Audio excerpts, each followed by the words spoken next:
All right, everybody, welcome to episode 5 of the Peter Dager Podcast. Joining me today is the fan favorite, professional Brood War player, internet personality, and event host of the International 7, day9.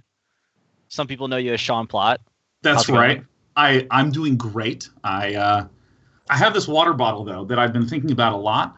Because at the top, you have to bite it and suck vertically up through it, which is like the weirdest water bottle I've ever had. And I've had it for like 2 days now.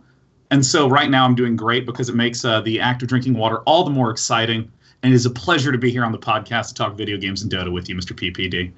Yeah, that was quite the tangent. Did you purchase that for yourself? Yeah, I did. Maybe not your best purchase. No, it's really up there because I'm the sort of person that, for me, my entertainment is largely just doing shows and playing video games. So anytime I buy an item, I'm like real interested in it. Because it's like a very rare moment when I actually purchase a thing. Is this an online shopping experience, or do you go out into the world and really make it an event? I went to a Target. It was pretty incredible.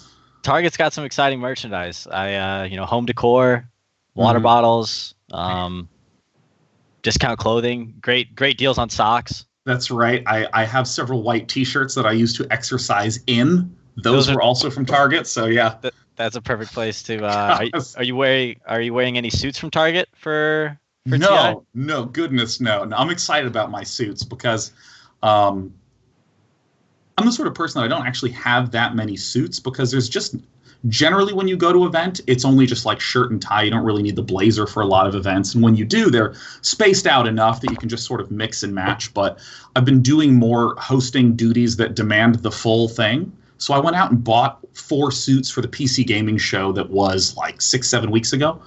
And I only got to wear one of those. So I have 3 more suits in addition to the 2 I already own that I get to bring to TI. So that's almost 1 a day, which means I will be hopefully nearly as handsome as Purge. You have to be unique every day though, right? Yeah. Is it like 5 days? So you got to have like 5 different combinations. Yeah, and then whatever the fan favorite is, I'll just wear that on the 6th day. That's how you make it interactive. We cater to the crowd at the final chance. How do you know which one's the fan favorite? You're gonna run a Twitter poll? We'll make a straw poll. Yeah. Twitter poll at the end of day 5. Knowing Valve, they would probably make a graphic. I could probably just contact them and be like, I need more data. I want to gather all the information from the audience and find out the right thing to wear on Saturday. Put it up. We could have little slider bars, so we can talk about the various skill traits of my suit. I wonder how confidential our graphics conversation with Valve is. Do you feel like we could talk about it on here? I have no idea. But it's one of those things where what I don't want to do is make the misstep and then not be your host for the International. Yeah. We should probably that just would wait. Suck a lot of ass. We should probably just wait, and hopefully it's an amazing product, which I'm sure it will be because it's Valve, and everyone will just have to wait to see it. So sorry for the tease, everybody. No, well, actually, this is a good chance to just talk about what I'm interested in doing as a host at the event, which is hopefully going to be incorporated into the broadcast in a variety of ways. But one of the things that I've always not had when I have tuned into a lot of broadcasts in the past is a lot of just like simple anchoring statements that kind of let me get the gist of what's going on. I would watch events and someone would go, what do you think is a good pick here? And there'd be a lot of, I think Oracle is a good pick here. Oh, yeah, it goes well with Huskar. Yeah, no, definitely. I think Oracle's the pick here.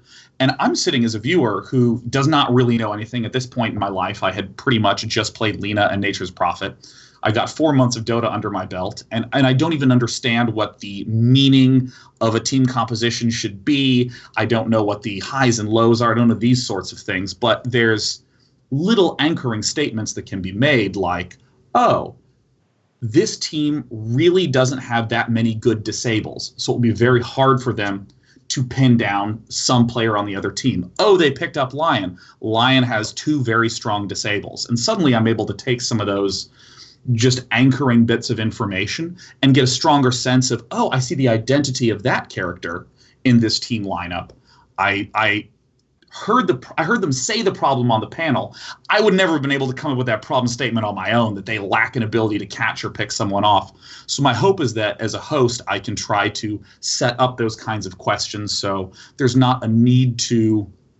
I mean, obviously you want to have the deep, rich, interesting, nuanced analysis that's there, but just take an extra 10 seconds here, an extra 10 seconds there to make sure that those are explicitly stated in some fashion, because I think that having those types of underpinnings to someone who's watching means that they can have all the complex analysis go in one ear and out the other, but they can hear, oh, anti-mage needs a lot of gold in order to be good, so they need to kill the anti-mage.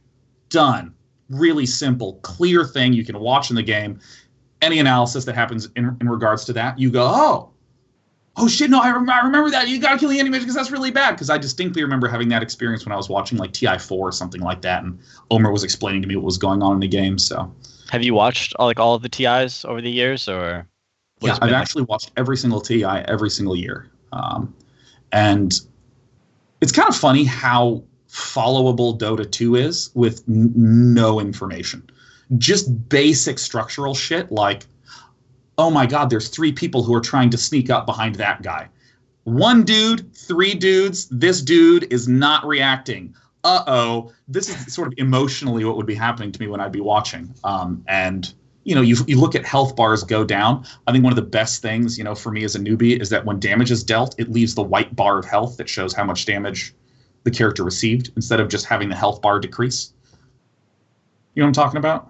Yeah, I know what you're talking about. Oh, you just didn't react. I thought you were staring at me. No, I wanted to let you finish your point. White bar, Sean. With the white health bar. Yeah. So that's been like one of the big complaints about Dota is how difficult it is for like the general audience to really understand watching it.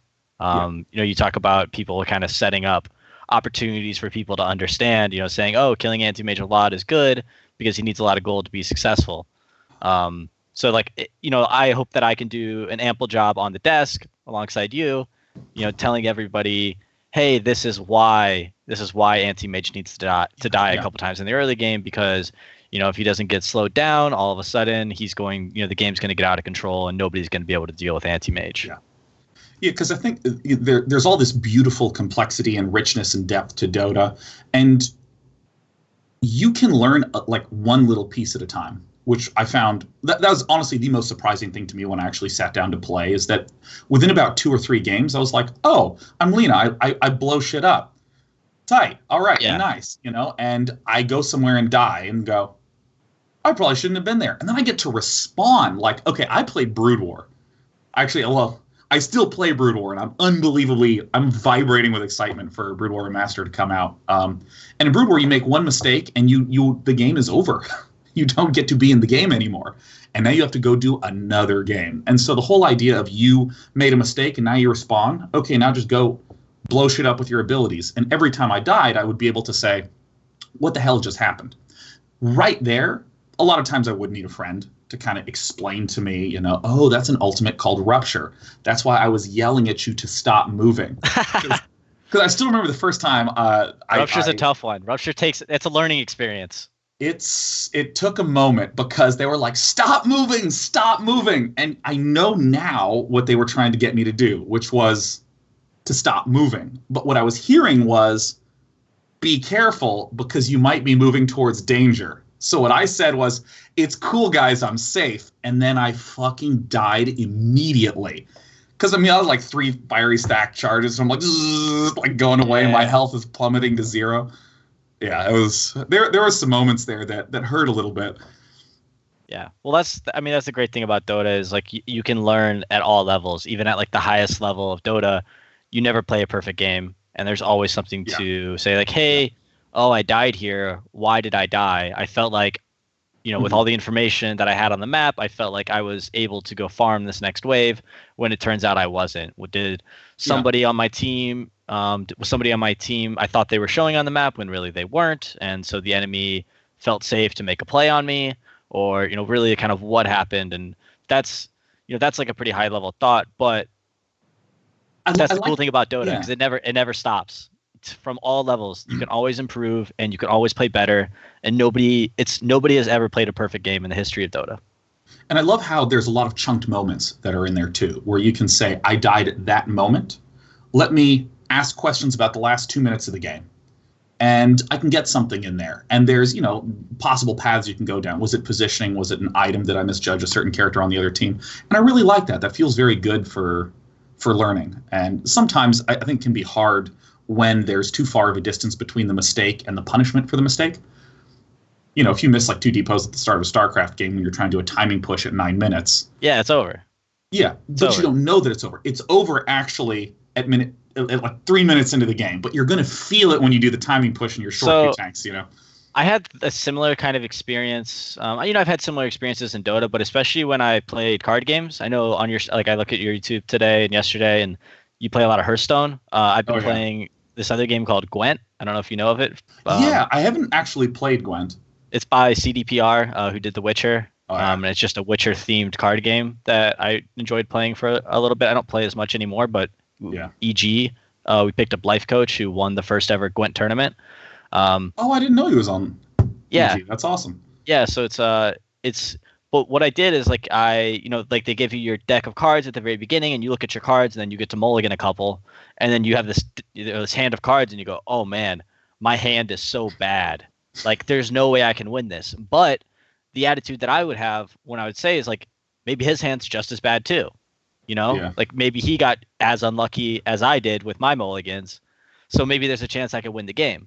So, maybe in like StarCraft, hey, you fuck up your worker timings or you make a mistake with your micro. Yeah. Maybe he'll make a mistake too. And yeah. And that's something that I find so beautiful about, Brood War and why I'm so excited is that in a sense, the game is just a gigantic disorganization engine. All it is just it's a bunch of shit where you're like, Dragoon, go forward, and he's like, got it, I'll go left and then go forward. He's like a shitty genie or something, so you didn't tell me exactly how to do it. You're missing workers, you're missing depots, but there's so much stuff going on that you get to kind of choose where you allocate however much attention you do have at that point in time.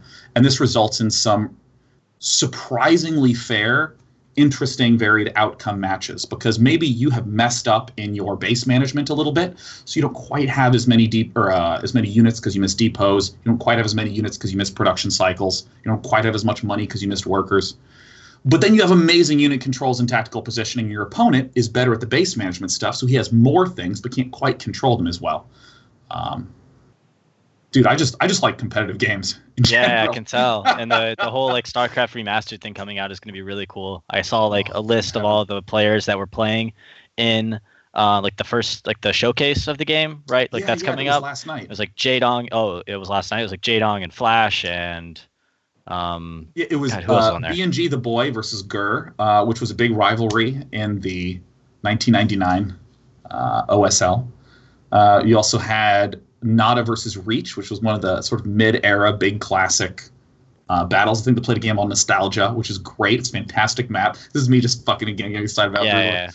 And then, of course, Boxer versus Yellow, one of the most important rivalries in the history of the game. And this all led all the way up to Bisu, Jaedong, and Flash, who are considered, the sort of 3 modern gods of each race playing against each other. And, of course, Flash stomped everyone.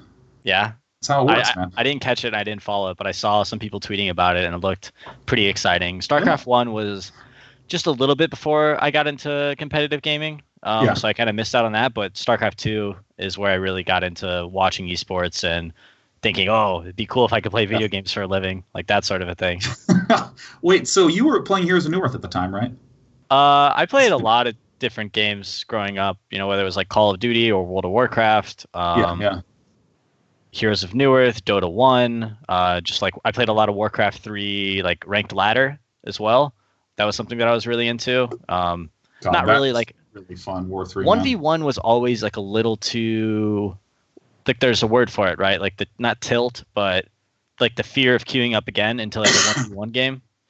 Yeah, it's hard to feel like there is anyone to blame but yourself. Exactly, and that you have to face that fear when you go into a new game, because when you lose, it's on you. When you play, it hurts in a very special way. Yeah, I liked playing 2v2s and 3v3s because I could say, oh, we made a mistake, or if I was being even more selfish, I could be like, he made a mistake. Well, or even the neutral phrase, like that game sucked. as though it was the game that was presenting to me a poor experience, like it's a shitty TV show on Netflix. I just need to go to the next one. This game, there was a problem with this one. I don't know. It seemed defective. Let me queue up again, and it just doesn't happen in one-on-one games. Is that why you think I suck? Fuck. I feel like that's almost. I feel like the result of that has been like the popularity of games like League of Legends and Dota and Overwatch and all these like multiplayer team games have kind of risen in popularity over like the 1v1 kind of model, because it's not only is like a more friendly environment to play with your friends and socialize and enjoy yourselves, but it's also you got to put less on you. Yeah. I don't know. I don't really know about that whole feeling of. Well, you're a streamer, so you're never really playing by yourself, right? How often do you play video games when you're not streaming? Non-stop. Really? I like games, man. Yeah, I play a lot of games. Yeah. I mean, for me, it's sort of about different textures of experience. I think that there, if you talk about 1v1 games, there also are not that many 1v1 games that are even getting made. True. Obviously, gaming socially is super unbelievably fun, so I think that naturally will always be very successful. But in terms of recently successful individual games, I think about things like all these card games that are coming out, incredibly fun individual games, Clash Royale, mobile, just fucking gigantically out of control, huge.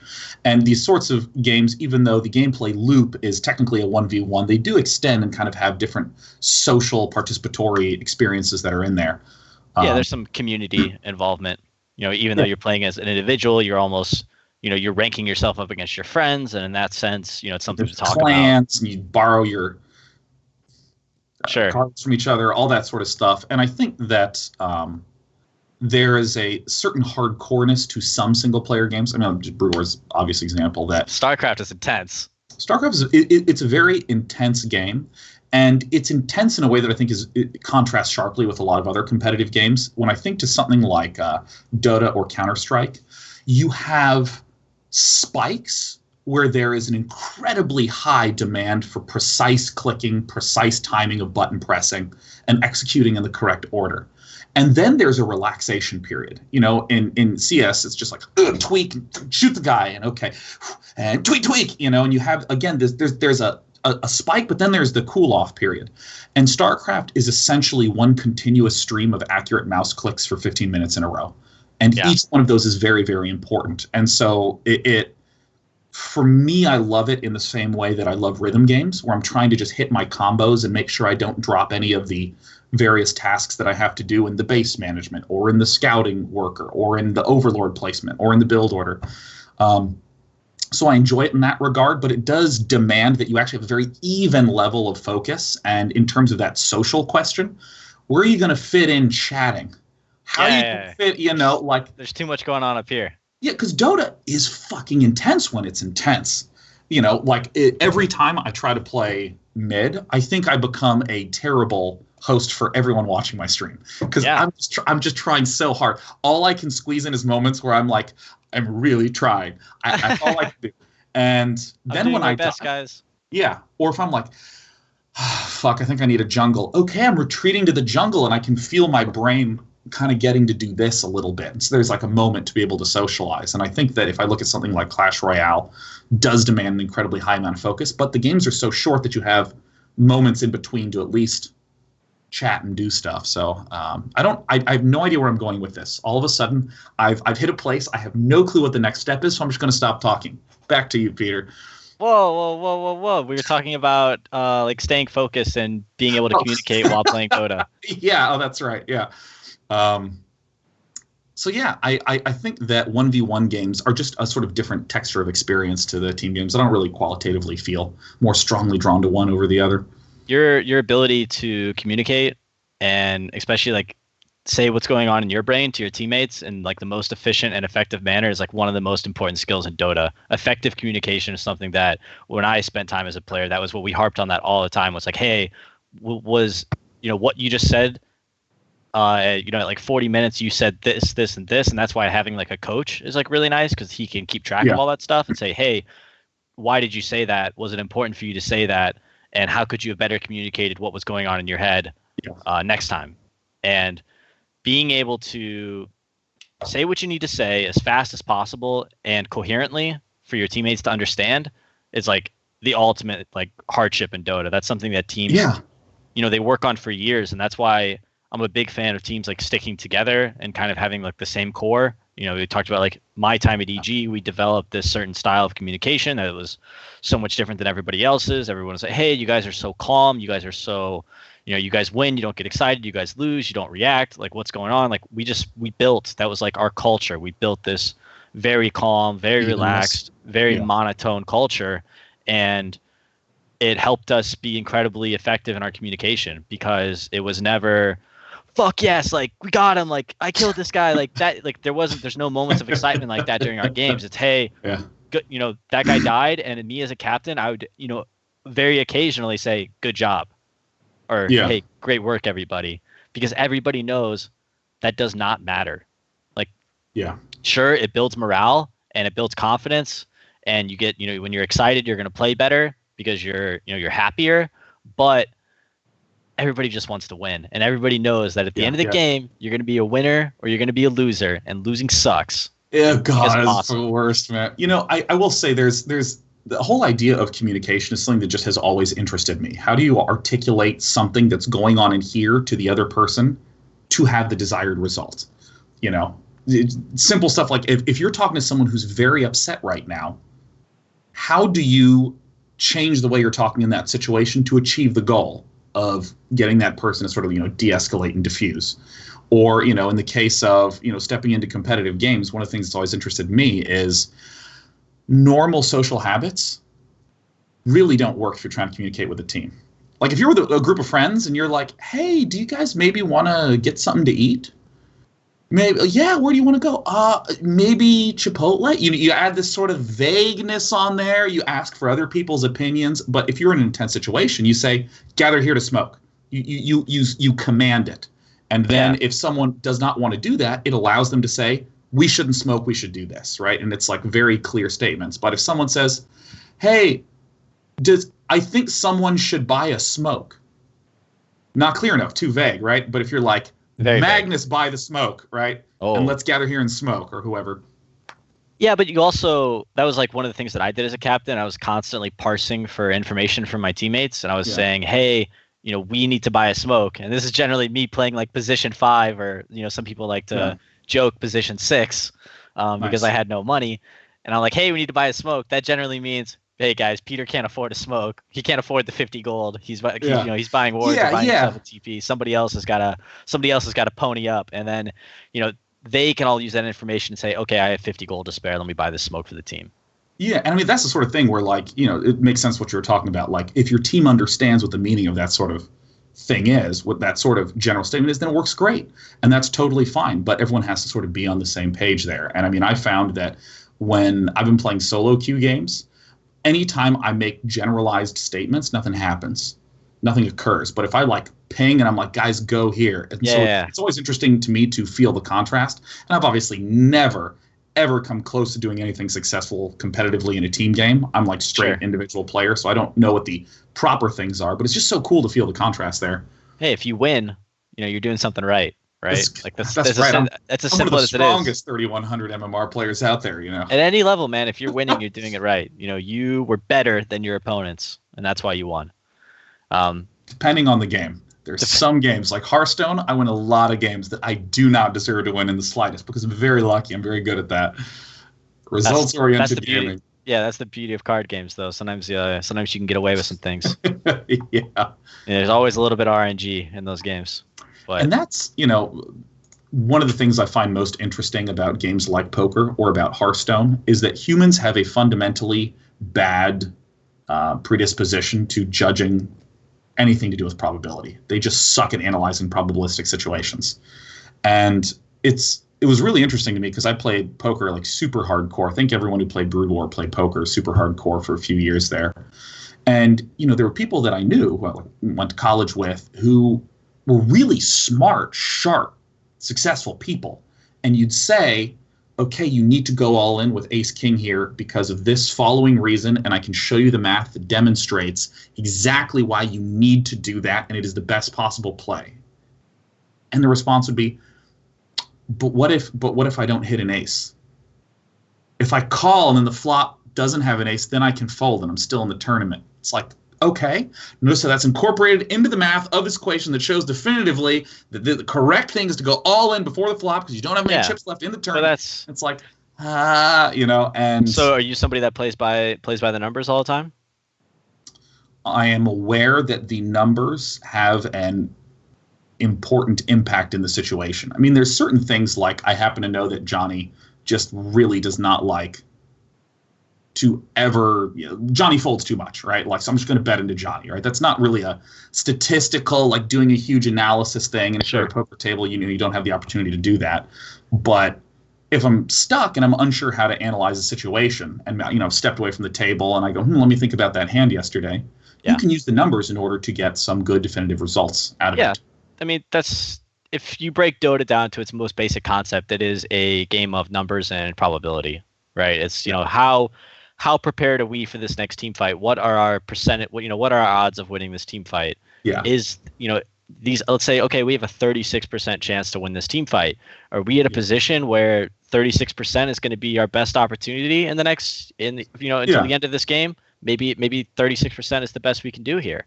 And maybe that's a chance you have to take. And it's all about assessing situations and being able to predict future situations to know, where you stand and kind of what's, we have better late game. We'll have a higher percent chance of winning a fight 5 minutes from now than we would right now. So let's wait until our carry gets that BKB, and then, our percent chances of winning that fight are going to go up 15%. Yeah, and I feel like at no point should the goal to be able to determine those probabilities and numbers while you're in the game. But it's like outside of the game, you can use those as ways to go, it looks like my judgment was off, and now I can readjust. Because I used to use it in StarCraft all the time, where I'd be like, fuck, I really need to get 3 sunken colonies up to defend this sort of attack. And at some point, someone was just like, dude, just build 1 sunk. You're going to be fine. And I was like, whoa, we're cutting down the defense, but it's so terrible. And he's just like, dude, let me just show you.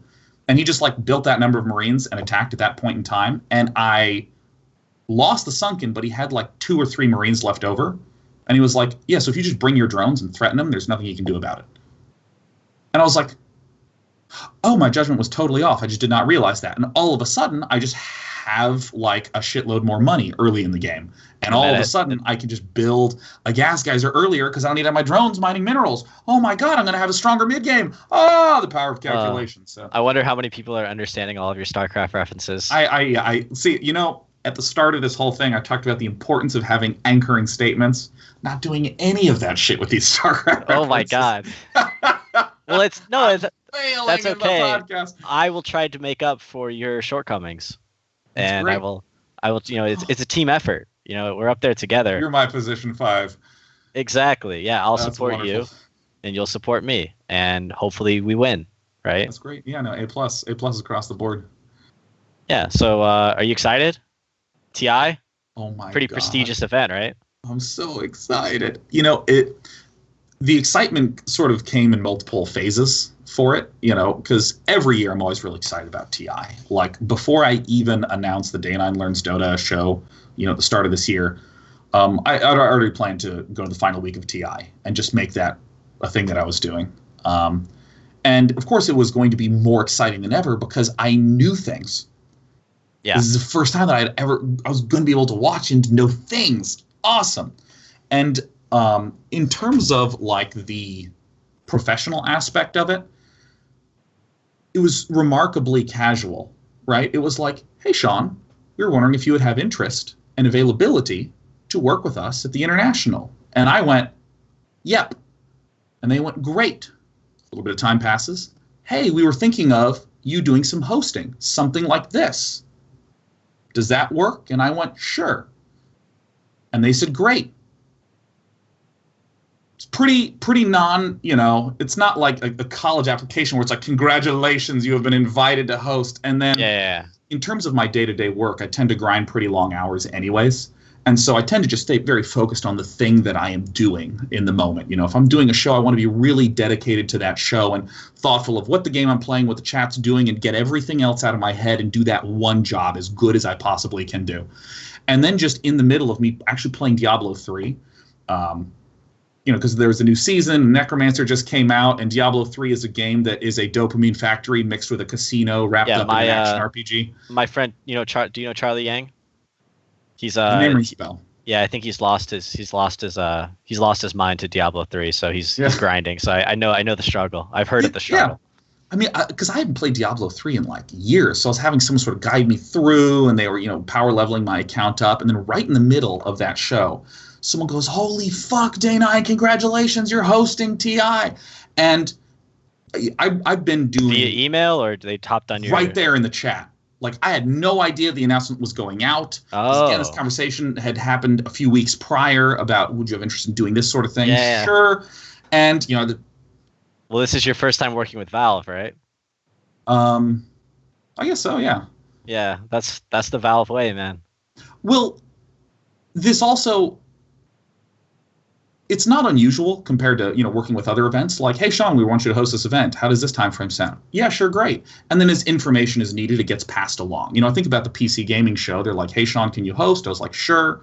And then they said, hey, Sean, you're going to be available this time to do some prep work. I said, okay. And for me, again, it's very like in the moment. And then when it's like Sean's hosting the PC gaming show, no one really was like, congratulations, right? There wasn't this like huge reaction to it until I was actually there doing the event, or until I was saying, guys, I'm really excited about the thing. But holy shit, when I was like playing Diablo 3, it was just like, oh my God. And suddenly the gravity of it like really set in, and my heart rate spiked in the middle of just like playing casual grinding Necromancer Diablo 3. I was just like, holy shit, because I mean, as someone who's been a follower of TI for so long, it's like a huge honor to even be part of the event at all. And now to honestly get like the front row seat, any game that's going to get played, not only do I get to watch, I also have to watch it. So there's nothing that could possibly come in and distract me and interrupt me, because I am obligated. Sorry, I'm working right now. Yeah, exactly. Yes, because I mean, at all the past TIs, there's shit like, any normal human interruption, my air conditioner's broken, I'm gonna go fix that and come back and see what happened in the matches, right? No, I have to watch all the matches. So I'm unbelievably excited. So right now what I'm doing is just trying to grind mental preparation and review the teams and think about how, types of questions I want to ask, what could go good and bad and right and wrong during the hosting, and how to steer all that shit. We should usual grindy prep work. We should do a couple meetings during the group stages, and I can answer some questions for you along the way. Yeah. Oh, of course. Yeah, I'm landing on the 4th. Oh wow, you're not getting until late. I'm going tomorrow actually. So yeah, I think like some of the people are getting there right away, and I know like me and Purge and a few others are arriving a little later on, because I totally get if they're hiring us to do an event and they don't need us. I don't think it's fair for them to go, or for me to go, fly me out early and cover that hotel cost as well. I just want to watch and just smoke while everyone else is working. Yeah.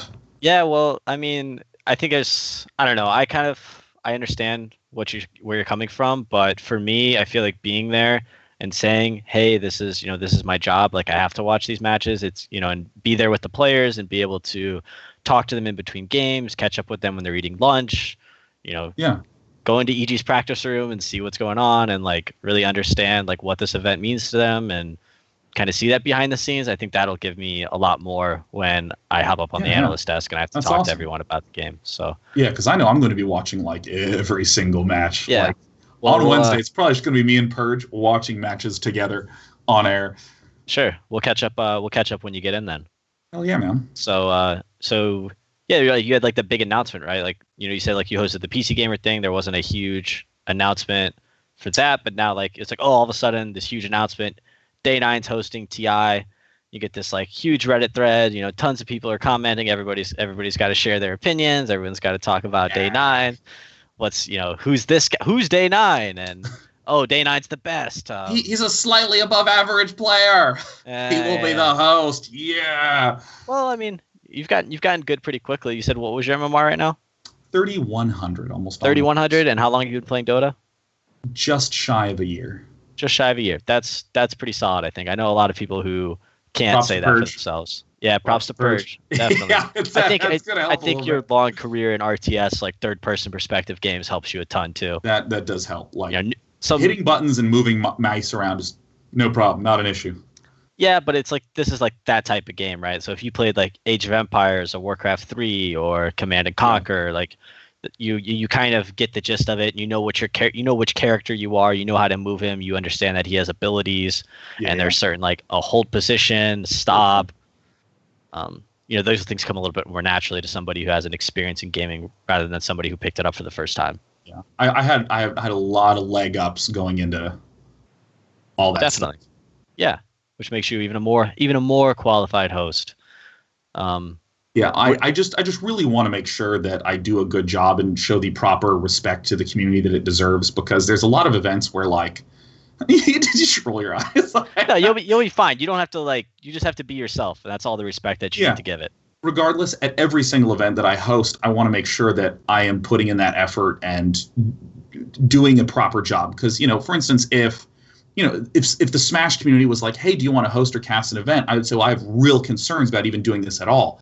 I don't play the game. I don't know any of the stuff. I worry that I would not give the proper deference to the game that it deserves, because that was what I grew up with Brood War.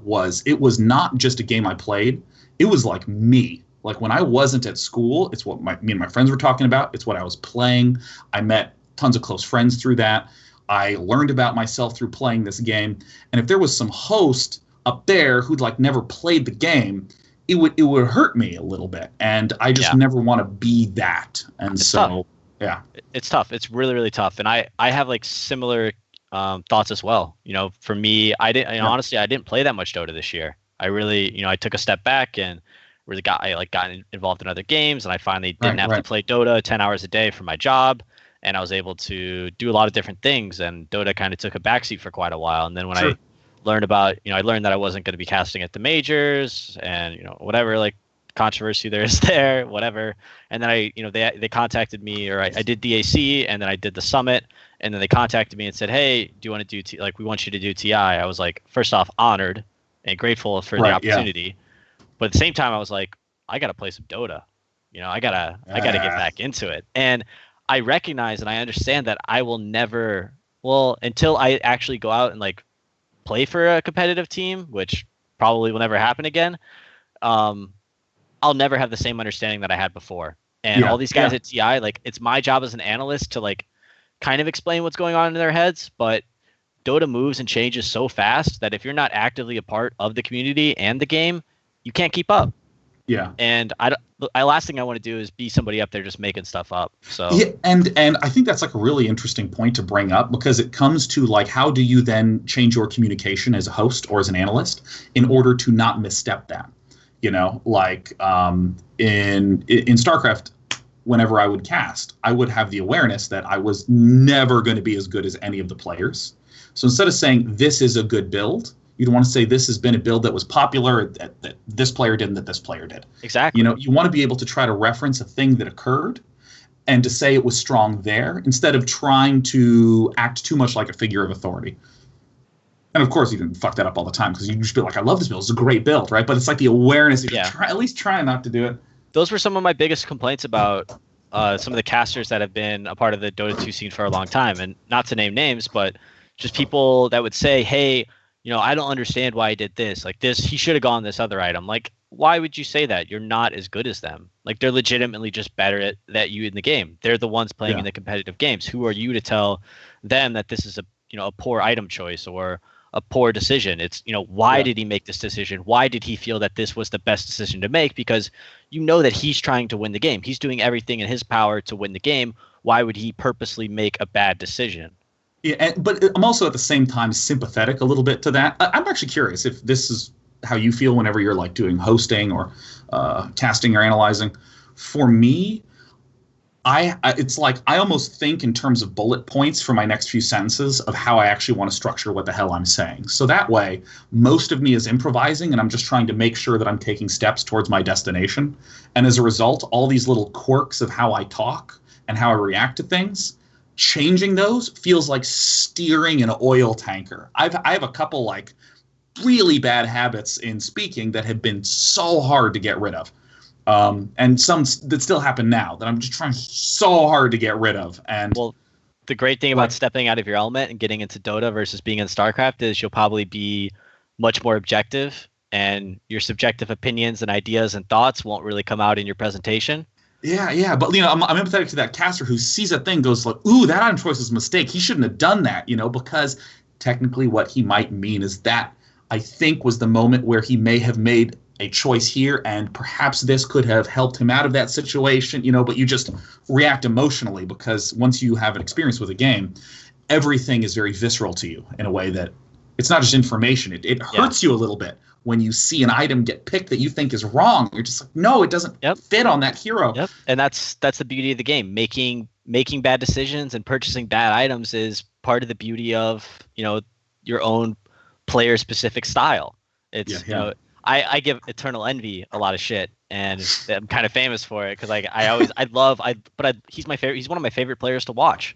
Yeah. Whenever Envy is playing in a game, that's a game that I want to cast, and it's not because I'm not a fan of his. I am a fan of his, but I'm a fan of him making poor decisions or making his own unique style of decisions that either leads to his amazing victory or his tragic defeat, and that's an awesome storyline for me as a viewer to watch and experience.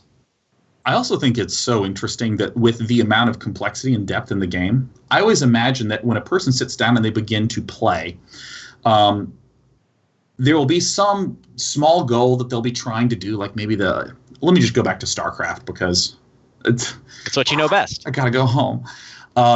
You have a player who just would initially try to do lots of all-ins. Why? Because he wanted to win the game with a nice attack, and he thought that was the way to do it. So he would focus on these all-ins, and then he would start to understand nuance and texture to these all-ins, and maybe learn like, oh, instead of just trying to commit, I can deal damage, and then do a second follow-up attack and kill him with that. And you see one of those players evolve over 3 or 4 years, and this is a player who is always attacking, just constantly getting in their opponent's face, constantly hurling units. Whenever I'd be like, now's a good time to make drones, this player would make a round of units and do something with it. And I would just be like, and for me as a Zerg player in Brood War, I was very much so the opposite. I'm a very defensive, very control-y, space managing kind of player. Maybe I might do some sort of counterpoint, harass stuff, but I am not going to be the person who goes low econ and tries to attack you a lot. I will always look for an excuse to build drones. And in a sense, I've built up a mental model of just good rules of thumb that I abide by. And this aggressive player has built up his own mental model of his rules that he abides by. And we both found success in this. But if we were to try to sit down and explain our strategies to the other person, it would just feel wrong in both directions. And it makes me wonder I have a really great example of that, actually. I have very similar to you. I am a very low risk player. I almost always take the defensive option to further analyze the situation and make a more clear, advantageous decision. Yeah. And that's always been my play style, and that's something that I personally had to push myself out of my comfort zone playing with, a player like Sumail, who is an ultra aggressive kind of player. I had to kind of give in and learn, try and learn as much as I could from him. And sure, we would definitely clash over certain things. Looking back at previous major tournaments, we look at MVP Phoenix, the Korean team, led by Qo, who they were just ultra aggressive. They would pick 5 melee lineups. They would do Spirit Breaker and Riki supports, which people were like, no one else was doing it, right? Like it was their own unique specific thing. And they were winning games. They were winning tournaments. And people were like, I don't understand how they're winning with these drafts. But the reason that they won with these drafts is because those drafts gave them the best chance to win the game and win the tournament, because they personally as a team played the best with those heroes. So who's to say that they are playing the game improperly when it's helping them win as much as they possibly can? And when I made like a little kind of put together kind of throw around team this year called Team Wanted, and Kyo was on my team, and him and I were trying to communicate about the game, and we were both very talented, very, very talented players, and it just didn't work. Like we just clashed, and he had different opinions and I had different opinions, and we thought maybe there'd be this really cool blend of styles, but it was just both of them were just too different for us to really kind of get together and agree. Yeah. on a style of play that worked and made sense for both of us. Yeah, I can't remember who it was who said this to me, where, I was when I was a very young Brood War player, and I was trying to talk about, like, okay, I'm playing against this person tomorrow in the big tournament. I'm thinking I've seen in his games he does this and he does that, and maybe I should actually do this sort of cheese, or maybe I'm thinking of going to this like all Mutalisk build. And I still can't remember who it was. It was just like, dude, just only do whatever you're most comfortable with. Like, he's not that good. Just do what you will always have more success doing the wrong thing, but doing a really good job of it, as opposed to trying to do the, in theory, right thing that you're uncomfortable with and that you're going to make a lot of execution errors. Exact same thing in Dota. You get down to your very last pick of the game and you say, okay, I go, hey, Sumail, or, hey, whoever, this hero would be really great in the situation. I understand this isn't a hero we haven't practiced very much, but I feel like it could be a huge influence and possibly give us the advantage to win this game. People talk about TI5 when I played AA. It was a hero we had never played in the entire tournament, Ancient Apparition, and I decided, this is the perfect game for this hero. Everything that's happening on their team and our team, it makes sense for this hero. And it wasn't a hero that I ever... That was an awesome game, by the way. We never practiced it, ever. I never played it, but I had played it in pubs, and I was comfortable with the hero enough to have the confidence to actually play it.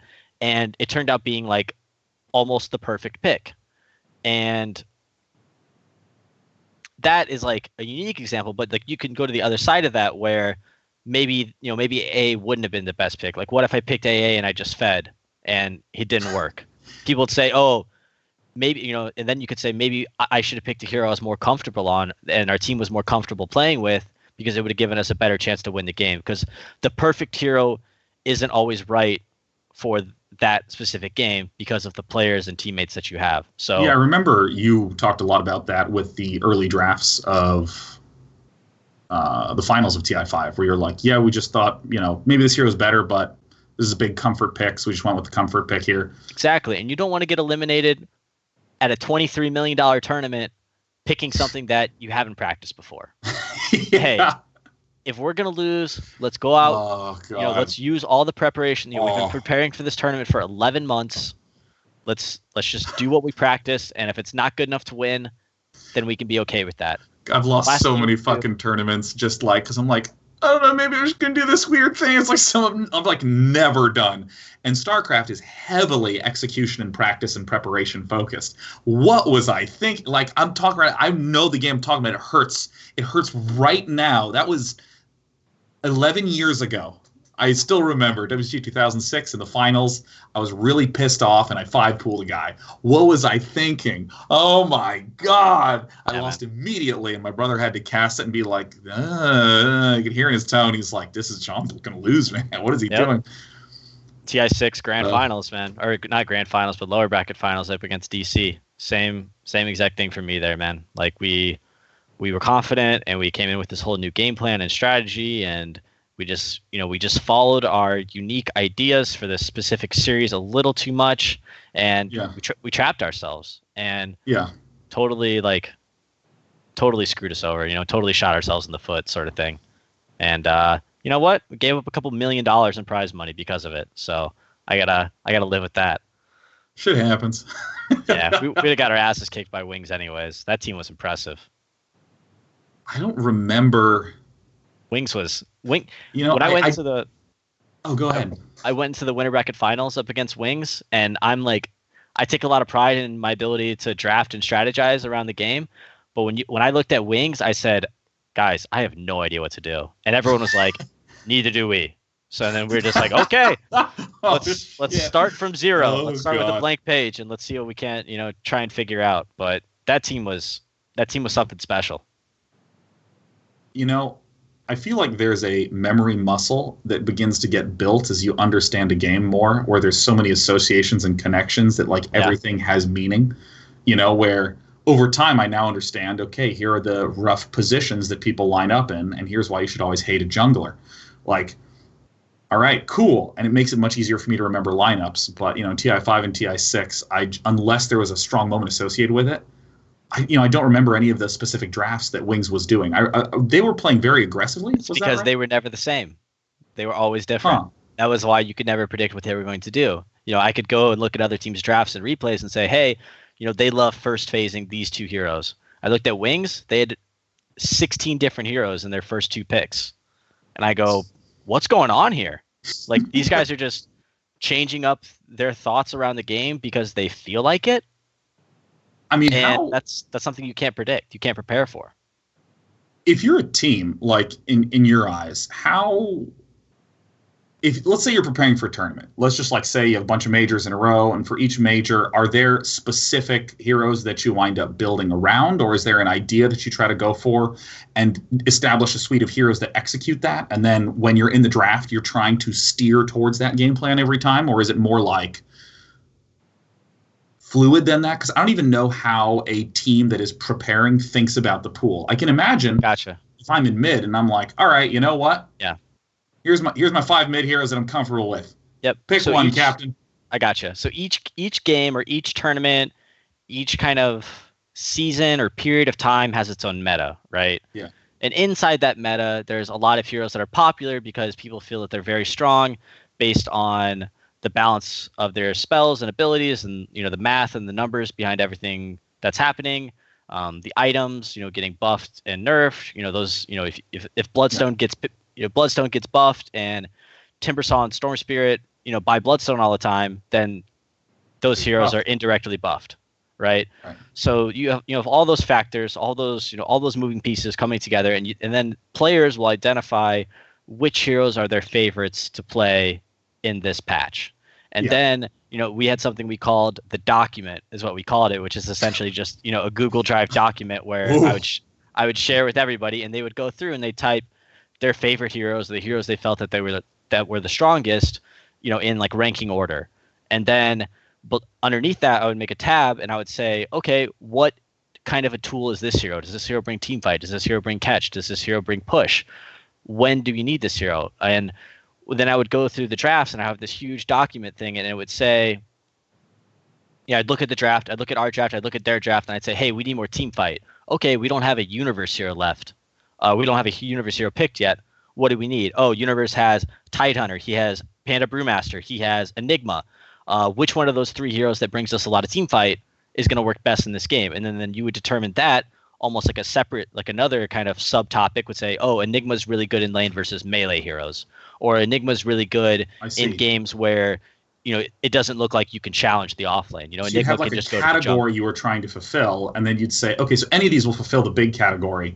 Yes. Who's the best specific one for this nuanced situation? And you want to be as specific as possible, because every hero is a specific tool in the game, and there's 100 different tools that you could use, and you have to try and make the best decision. And these categories are just ones that you made up, right? It's just like they're common themes. Yeah, I don't mean like, what is this fictional bullshit of a team fight? I don't believe in that. Dota's not real. But it's like the metrics along which you are evaluating were your own self-created metrics, right? Like this is not absolutely. Like other teams would probably use different styles. Definitely, absolutely. What are other ones you've heard of? What do you mean? Styles of preparing for drafting, like how different teams think about heroes. I don't know. I don't think anybody's really been too clear about coming out and saying it. I feel like almost just what I told you was almost like privy to information that a lot of people hadn't heard before. Everyone's watching, like, that's a really good idea. I'm going to do that. Yeah, maybe. Guys, we'll see. Create the document. I imagine there's not a lot of players or coaches and stuff tuning in right now, just because they got enough on their plate at the moment. So yeah, I can imagine.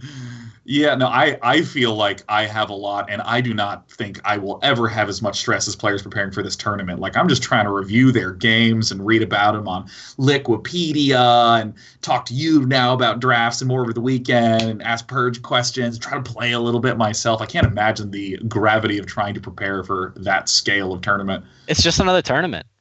It really is. That's like I tell people, in 2015 year we won DAC and then we won TI. We kind of just got lucky. It was just a timing thing. We happened, sure, like we prepared more for major tournaments than other ones, but it was just, the meta worked best for our team and our players. And, some teams lost that we didn't think we could beat because their play styles were, matched up better against ours. And we played against the right opponents and we played against them at the right time, and it just, it's a little bit of luck, and it's hard work and luck and timing and combination of a lot of things, and that's why it's really hard to predict who will win the international, because there's arguably like 8 or 9 teams that could win. That is so awesome. Yeah, that's why it's going to be super hype. One of the things, like a lot of the esports that I really love have consistency of who's at the top. And so you have identities that have been evolving over the course of many years, but also just variance, just good old plain, and not variance in the sense of like, well, we flipped the coin and the thing happened, so that sucks. It looks like John lost today because it was tails. Just the possible set of outcomes and the volatility that emerges from that just always gives that tension, because that's what I have found so fun, is as someone who did not know who any of the specific heroes or strategies were, but I grew up on Team Liquid. Oh my God, Team Liquid's playing. Oh my God, and EG was huge in StarCraft. And here's EG here, and then like who's eHome? Well, what's the big deal with eHome? Huh? Who are IG? And you just keep seeing the same names again and again and again and again. There's a lot of history. There's a lot of history in Dota. It's so cool, yeah. Been around forever. Tell me something you're nervous about. Sounds like you have a little bit of anxiety about hosting the international. Or are you totally cool? You got this. Yeah, no, I don't really get too nervous about these sorts of things. I get really excited. I think the only thing I ever really get nervous about is having problems sleeping for whatever reason. That's about it, because I don't like being tired if I'm trying to do a show. But for the most part, I just get really excited about hosting things. Are you a coffee person? Oh my God, are you kidding me? I'm a coffee person, dude. I want to drink coffee right now. Like, seriously, if you're like, hey, what do you want to do on Saturday on the event? I want to drink coffee for a few hours. Like, coffee's the best, man. Coffee is... Seattle's got some good coffee. That's what I heard. It's going to be great, man. I'm excited I'm excited to move there, potentially. Oh, there is something that I do sometimes get nervous in, which is tense matches. I actually get meaningfully nervous during those. I get stressed out. It's hard. Like if I remember Hungry Box at the Evo that he won in Melee. Yeah. That entire set, I was strung out. And when he won, I like jumped and I was, oh my God, he's like crying and I'm like teary and shit. That happens. And fighting game events are cool. I was just at Evo. So God, what a beautiful event. What an incredible event every year. Fighting games are hype. I try to tell all my Dota, like people that watch my stream when I play Dota or follow me through Dota. I said, hey, just watch an FGC tournament one weekend, pick one of the really good ones, and just check it out, and just like try to be connected. And because it is like it's that 1v1 model where you don't really have anyone to blame but yourself, and it's so competitive and it's so close, and anyone can beat anybody, and you can see the emotion in the player. You can see when they're starting to slip. You can see them drop combos, and you're like, oh my God, that man is nervous. Yeah. It's got like it's never really over until it's over, which I think is really cool, right? Because it's all of a sudden this person could, they could hit you 20 times in a row, and you just keep they keep blocking all your attacks. Yeah, your ability to impact the game is the same at all points in the match. You just happen to have lower health. Yeah. God, the stress. Yeah. Yeah. So I don't want to lose my shit when I'm up there. I'm like, welcome back, ladies and gentlemen. Like fucking. Do you feel like because of that reason you're a better host than a caster, or how do you think you're? I mean, you've done casting as well. For me, I think that I only ever feel qualified to cast something if I have a substantial amount of knowledge to it. And I prepare about game knowledge related things. For hosting, it's a different skill set. I don't necessarily think of it as like I'm better or worse, or I prefer one or the other. I think that I'm unqualified to cast Dota. There's a simple answer there. I can definitely not cast a game of Dota because I couldn't explain what the hell's going on. Hosting, I would feel more comfortable with in the Dota scene, 100%, absolutely, because I have the ability to rely on other people's brains. Sure. Happy to help.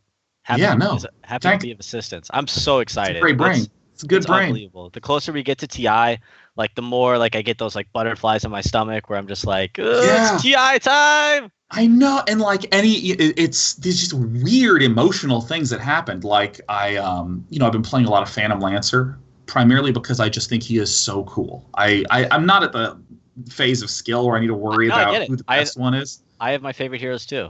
Who are your favorite heroes? I love Undying. I think Zombie. Yeah. I think he's just a total boss. Yeah. Love it. Pudge.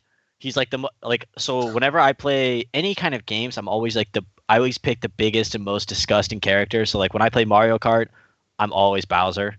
Oh, and that like Black and Magic the Gathering and Necromancer Warcraft 3. Sure. I mean, I didn't play Abomination, but I didn't play Magic. That's what I missed out on Magic. So sorry, dog. But yeah, no, that's my thing. So Undying is great. I got a real soft spot for Crystal Maiden. My she has my heart. So position 5 player here. I can't help Classic, it. Yeah. Well, yeah, because I mean, like I've been playing Phantom Lancer, and then I saw Secret choose Phantom Lancer. And now Secret's your favorite team. Well, I mean, I saw it and I was like, oh my God, I can't wait to watch this game. And like, again, it's this weird emotional, like, I want to see how it happens, you know? It's really interesting to sort of track all that sort of stuff. No, definitely. Huh. Well, I was going to ask you, so it's obviously that you're very excited for StarCraft Brood War Remastered, but TI kind of has this magical effect on people where they watch TI and then they all of a sudden decide, man, I need to play some more Dota. Do you feel like are you predicting that kind of effect, or is it just you finish hosting TI and then you're going straight back to StarCraft? So there's a couple layers to that. First of all, in terms of content, I'm just going to do Brood War content. Like that has been chosen for me at birth, man. It's like my favorite thing in the universe has been remastered. I'm going to do the fucking content. So I have about 10 weeks or so planned of like introductory content. And the goal of it is to be I'm getting into Brood War. How the hell do you play this game? Let's assume you've never even played a single match. You can start watching this series and begin to build up some knowledge. Maybe you should teach Purge. Maybe I should. Maybe I'm going to have a little conversation with Purge. Purge and I are still going to be doing Wednesday Dota, though. So after TI, that will continue. And so I think that for me as a person, Dota and Brood War, I'm super hyped about both of them. I would imagine that just in terms of playing time, I'm probably going to binge a little hard on Brood War right when it comes out. But Dota is currently like my go-to social game. Like all my friends are playing Dota, hop on at the end of the day. So I don't necessarily view it as a starting or stopping or a going anywhere of anything. So in that regards, as a person, I'm probably going to be just doing both. As a content creator, I'm 100% doing both. And if anyone else is more into Dota afterwards, no big deal. The series is going to be going on for a long time. That's great. Come on, watch some Brood War, man. You should play some Dota too. I just think competitive games are just lovely and awesome. And StarCraft happens to be the one that's a little near and dear to my heart. I grew up playing it. It was my childhood. So, it's hard for any game to overtake that. Is it a possibility to see you at any of Dota tournaments next year that aren't TI? I would imagine yes, but I until I have those discussions with an organizer, I don't want to be like, yes, I'm going to be at everything, because I don't want to.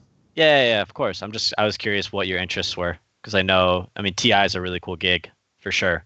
Other ones are a little less prestigious, but if you're that interested in Dota, then maybe it'd be something you would be willing to do. Oh no, I mean, my interest is there, certainly. I mean, right now, I think that my current big struggles, there's a lot of things that I find cool right now, and how do you sort of balance all of them? Like we've talked about Brood War, we've talked about Dota. Hearthstone also has an expansion coming out at some point in August. And I'm really excited about that. Hearthstone is my game that I don't play to try to scratch competitive itch. I play it because it's like this Rube Goldberg machine that amuses the shit out of me. It is like the ideal game at the end of a long day if I just kind of want to watch Netflix and chill by myself, literally. Yeah, it's great. You just have the shitty aliens in Australia documentary on this screen. We got Hearthstone on this screen. I got a glass of whiskey, and I'm just doing that, and that's a blast too. So you're doing it right. Yeah, I mean, for me, like I tend to, I just play a lot of games, so it's kind of like depending on my mood, I do a different thing. A lot of times if I have work calls, I just need to be doing something with my hands. I mean, even seeing me in this call, I'm like very fidgety, so I'll play Rocket League and just do that just to have something to occupy my hands, and my head is not really in the game. And I play worse, but I don't care. I'm just trying to get the sensation. Dota is a very cool learning experience for me because I'm really new and I'm really I don't know. There's a shitload for me to learn, and I'm kind of bad, and that's fun. That's a unique, fun thing to feel some capability, and then to learn some, and to feel more capability. And also, I know how much more there is to go. And then StarCraft is a mix of just not unbearable, just unbelievable nostalgia and comfort, and there's so much more button pressing in StarCraft than in any other game. And I'm someone who loves rhythm games because I just love the feeling of hitting buttons. So it like pleases me that way. And Hearthstone's like my chill, hang out, relax game. Games are the best, man. I love games. Games are great. How do you feel? How hard do you think Dota is to like learn? Because I know there's something satisfying about doing something new and being able to like track the progression of your learning. Yeah. And do you feel like that's pretty easy to do in Dota? Like, do you like derive that from your MMR? Or do you just feel like you have a better understanding, or do you have like epiphanies, after each and every game where you're just like, oh, wow, that makes sense? Yeah. Well, I mean, I've said this, so I have a lot of opinions about learning and the difficulty of Dota and all that stuff, and I think to frame everything I'm about to say, I think that there's different types of difficulty when you're talking about an experience. Like in Dota, it is difficult to accumulate all the knowledge and skills that exist. That requires tens of thousands of hours. You have to play all these different roles, all these different heroes, know all these different nuance, know all these counters, know all the items, know when to choose weird items on bad characters. Yeah, it's difficult to obtain all of that knowledge.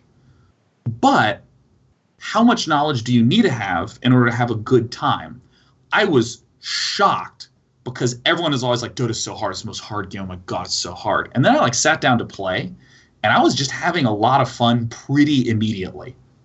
And I knew nothing, but it didn't fucking matter. I think about the first time I played Rocket League, I was crying with laughter because I'm a little car trying to crash into a ball. And it didn't matter if I was succeeding or failing. It was just so pleasing to just be doing that. And that's kind of what I felt with Lena, where, it's really amusing that my R is click on someone and deal a shitload of damage. That's just funny, man. Because, like, I'm clueless, and I'm like, that guy's low on health. It's like such a loud sound effect, and the guy, like, explodes and golds emerge from his body, and I'm like, tee-hee-hee. I think that is not talked about enough, how fast you can have fun and what are the easy ways to tap into that fun. So that's one piece. I also think that in terms of the learning of Dota, many of the bits of knowledge in Dota are, I make a statement and you get it now. And now you have it. Cool. Like, carry a town portal, scroll around always if there's a Bloodseeker on the other team. Because if you get ruptured, you can TP out and he doesn't have a disable to interrupt it. Man, that makes sense. You had some rough times with Bloodseeker, I can tell. Yeah, he fucked me up pretty good for a while because I learned what rupture was, but then I didn't know this at the time, but my dear friends did not give me the audio cue for what rupture is. And that's how you know, because there's basically no animation, but there's a really loud sound effect. Yeah. So I continued to die to rupture because I just did not know what that sound effect was. Now I do. Cool. But again, that little bit of knowledge is really useful. Or other little things. If you're against a Zeus in mid lane, buy a stick early because he casts so many spells. You're killing it, man. You get it. Oh. You're ready to cast TI, I think. Now, once I get through 5 more of these, I'm dry. I got nothing else right there. I'm going to stick with my 5 bits of knowledge. But again, anyone who hears that goes, right. That's correct, 100%. Yep. But there's like 4 million of those. So acquiring the knowledge of each one is very straightforward. There happens to be a lot of them. And so I really enjoy that experience of, as I'm playing and as my friends are making comments or as I'm watching games, it's like, there's a little bit of knowledge, there's a little bit of knowledge, there's a little bit of knowledge, and it's kind of like popcorn, right? You just keep throwing them back. There have been some large conceptual hurdles for me to overcome, like, and even still, choosing good places to be if I'm a support.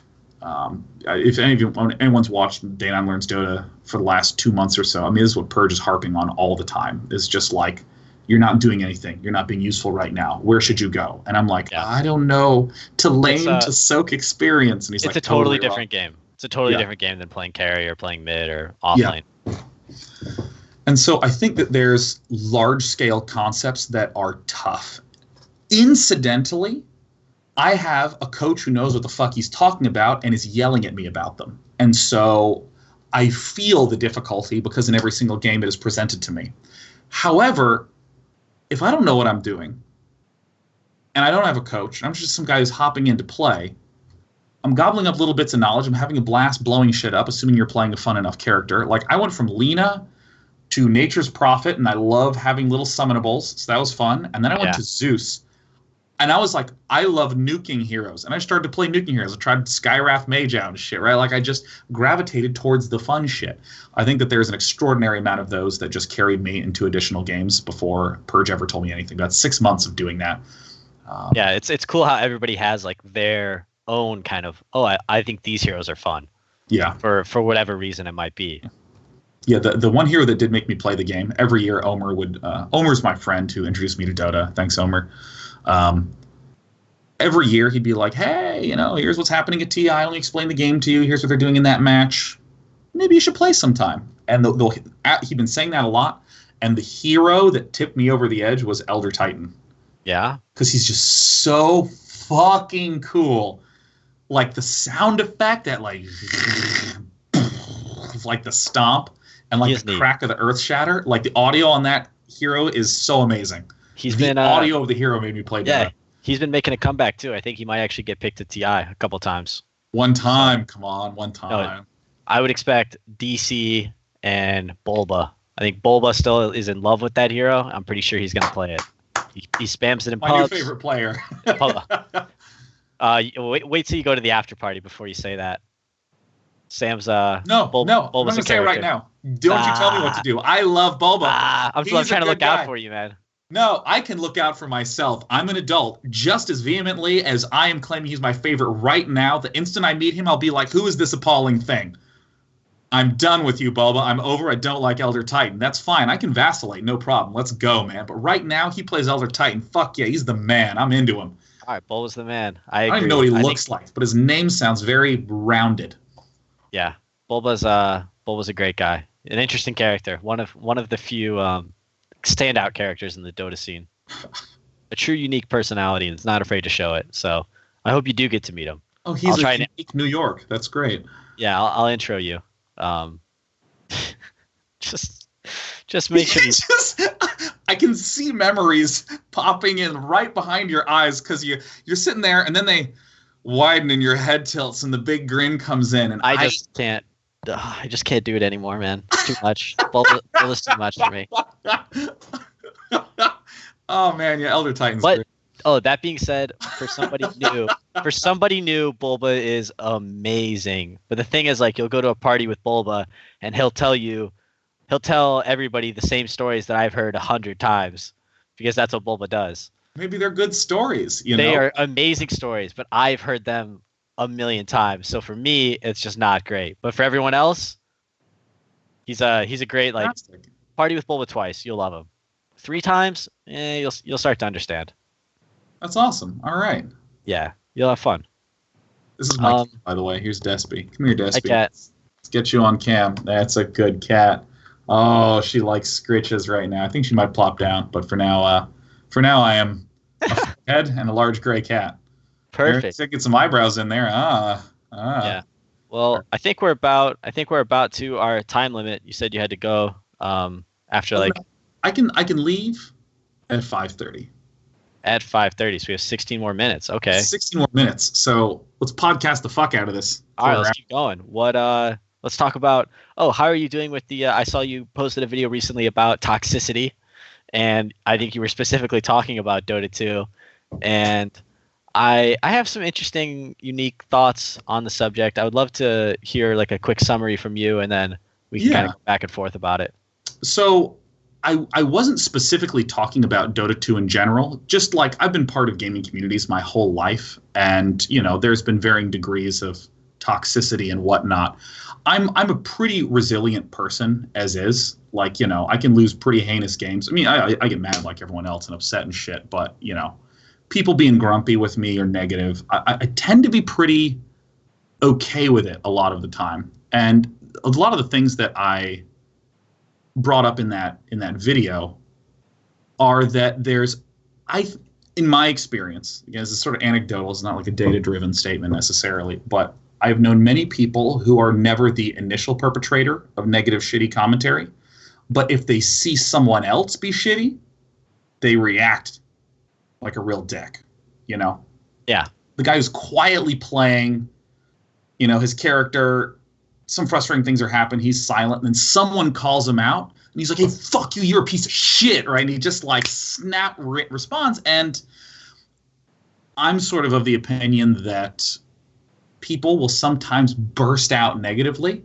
and you still have the capacity to choose to diffuse that situation, not to propagate it, not to spout it back out.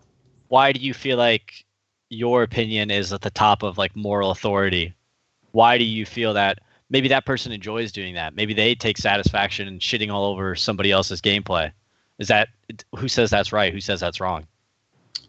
So right and wrong, I think if we pursued that line, I don't know if it would necessarily get anywhere, because I truly don't think that I'm the right person here. People shouldn't shit talk. There you go.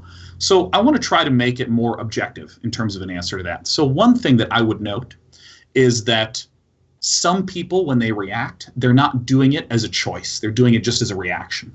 And so one goal that I would like to bring up is the idea that if someone's shitty to you, notice that you just have a moment where you can choose. And I would want some people who would react, just snap negatively, to stop and go, no, wait, I can actually diffuse this. And maybe they try that on, and maybe it works for them. From another perspective, I think that shit talk in a lot of ways is really fun. It can be really fun. Like if I don't know anything about that, but continue. If you and I are in a room playing Connect 4, I will talk the shit out of the fuck out of you in that Connect 4 game, because I am the world's leader, because that's fun, because you're right there. And we have like a human-human relationship, and that's something that's very, very fun and enjoyable, right? Yeah. In terms of the impact that this has on communities, a lot of people are just not interested in playing in these sorts of negative environments. It can be hurtful to their experience. I just generally don't like the idea of hurting people's feelings because I was upset for 15 seconds of time. And so if I'm trying to step outside myself and make an objective statement, there is, I think, danger of having loops that are continually reinforced where everyone's being very negative and creating negative experiences for each other all the time, and no one's happy and no one enjoys that. I don't want to try to be the person who's saying all shit talk is bad and you're bad for doing it. I just think that too often emotional management, talking about how to sit with being upset with someone, how to sit in that situation, is not explored enough in competitive gaming or in gaming communities in general. There's not someone talking about feelings, to quote Fred Rogers, right? We're men, right? We don't. Yeah, no, I mean, feelings. I was raised to take all the pain that I had and hold it here until I died, right? That's how I was raised. And, the older I get, the more I see the value in talking about these sorts of things and exploring this sort of thing, because, you're so in touch with your emotions. Yeah, I try to. Well, I should say I try to be. I don't want to be like, yeah, no, I'm in touch. Look at how in touch I am. I'm fucking in touch with my feelings. Look how self-aware you are. Look at me go. Ooh, yeah. And so, in that video, my hope would be that there are more people who would just be thoughtful about their own emotional state when they're playing a game and try to be aware that it's a choice. Because I know that there will be people who are just like, you know what? Fuck this guy. This guy has been shitty for like an hour, and I got paired with him in the next game. I'm going to make fun of him when he dies. I'm going to do that. Okay, I'm going to choose to do that, right? But, you don't. It's not about like you're forced to take a beating because it's on the moral high ground and so on. So there's a pile of thoughts related to the issue. So you think occasionally it's okay to shit talk? Is that what you're saying? Just not all the time. It shouldn't What be I'm your saying natural is reaction. that I give you explicit permission to talk shit, PPD. Just me? Just you. You're the guy who gets to talk the shit. I only do it for entertainment. So it's I always tell people it's just it's theatrics, right? I hardly ever play Dota when I'm not streaming. So when I'm streaming and talking shit and telling someone how garbage they are at the game and that they shouldn't play any longer, I'm just joking. Right? Well, I want you to know I value your entertainment. Look at how big your grin is. I can see that that's true happiness. You're a man who's like truly happy. You're smiling like the Disney princess at the end of the Disney movie who's finally got the prince. You get to be with shit talking, and I value that just as much as I value Bulba. I equally enjoyed your reaction to my reaction. So perfect. Yeah. So it goes both ways. No, but I think you're right. I think that people do kind of take the they don't take the high road very often, and it is like kind of frequent that people do kind of lean towards the shittier option. It feels justified. You hurt me, fuck you, I hurt you. Boom, got you. You called me bad, well, you're 0-9. Yeah, but you're just you're just encouraging it rather than dismissing it, right? Yeah, and actually, I think a much better way to be succinct about everything I've said, which I've never been skillful at, I'm not good at being succinct. I just want to have more thoughtful conversation on all the sides. That's really my entire goal, is to make it more thoughtful and self-aware. You're shaking your head, no, I just want to shit talk. No, I'm just thinking, I'm listening. I'm like, you should negotiate peace treaties or I should manage divorces or. Yeah, no, from Dota 2 host to divorce guy. That's the career path I want to take. You got options, man. You're very talented. You have a large set of skills. But yeah, I mean, a lot of this is a reaction to how much just emotional stress I had as a kid, especially when you play a game like Brood War, which is a very unforgiving, very difficult game. And it's also a very self-contained thing. It's also something that, in a way, is not impacting any meaningful component of my life. If I lose a game of Brood War, it's not like I don't get to eat that night. If I lose a game of Brood War, it's not like I've damaged an important relationship to me. It's a self-contained experience that is eliciting a really strong negative emotion in me right now. And I had to sit with that. I had to think about that because, again, there's no teammates. It's not like someone ruined my fun. I lost. It was me, so I've always been interested in that dimension of gaming and competition, just the entire emotional side of the experience, both in terms of how to treat it and how to make yourself not feel so shitty about yourself when you do a bad job, but also how it kind of pollutes your learning process, how I might be upset at a certain hero in the game. I joke about this with Slark, but I truly have a conceptual analysis problem with Slark because he's made me so mad when I was first playing Dota that now when I see a Slark, I treat him as though he is better than he is. And again, if you watch Day9 Learns Dota with Purge is like, just go fucking kill that Slark. But I felt like I couldn't because I'd had this emotional reaction to him that was overpowering. That's your tormentor. That's your Harry Potter Dementor, right? Yeah, that is. No. Slark is my white whale, just trying to catch him, man. And Captain Ahab day9 just chasing after with Lena and right when I'm about to try to fucking Laguna Blade, he just disappears, and I'm like, I don't have dust. And Purge is like, I'm gonna have Slacks sneak up on you at the panel with a Slark mask, and you're gonna turn around and see him, and we'll see how pull out a knife and stab him in the throat, and as I peel the Slark mask, we'll be like, it was worth it. You chose this, right? Like Purge told me to face my fears and confront them head on. I'm only doing what my coach demanded. Sorry, Slacks. And Purge is like, he's like analyzing it on the telestrator. He's like, and here's where the entry wound went in, and there is where I got happy. It's gonna be A+. Oh man. This is how we end this. So there could be if the murder does happen, it is premeditated, and we'll use this. And I guess I could delete the VOD or this part of the VOD if you want me to. No, you should just mute it. You should be like, hey, what if Slacks came behind you in a Slark mask, and then it's just like, dude, and it's just like the long beep, and I think that will fix it. Sure. Well, I think it's fair for us to send Slacks a warning. I'm excited to meet Slacks. I've never met him. Slacks is awesome. He's really cool. People think for whatever reason Slacks and I don't like each other, but he's one of my favorite people. He's just totally like about having fun, and he works really hard, and he wants everything to be great. So yeah, he seems that to me. He seems that he is a great mood. Yes, Slacks is a good time. He is a great mood right there. Love hanging out with Slacks for that exact reason. It's gonna be a blast, man. All right, man. Where can people? You got anything like any kind of content that you want to showcase before we head to Seattle?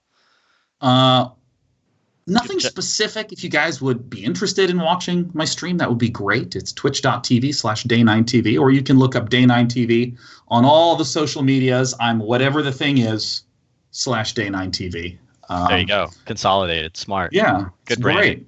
And I hope you guys watch the International. I'm really excited about the International, and I hope I do a good job at the hosting desk. And if I don't, you'll let me know, and we'll adjust over time. And so it'll be great. And I just hope that you're as excited for TI as I am, because I am literally every time I think about it, I get sort of yeah, same, man. All right, guys. So that's it. Thank you so much for watching. That's it from me and Day9.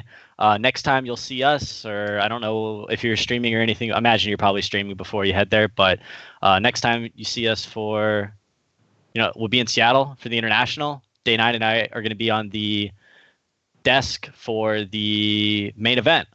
So yes, super hyped. We're going to be up there in our fancy suits, and we're going to be talking Dota and talking games. So looking forward to spending time and hanging out and having fun. So thanks everyone for watching, and I will see you next time, or I'll see you at TI.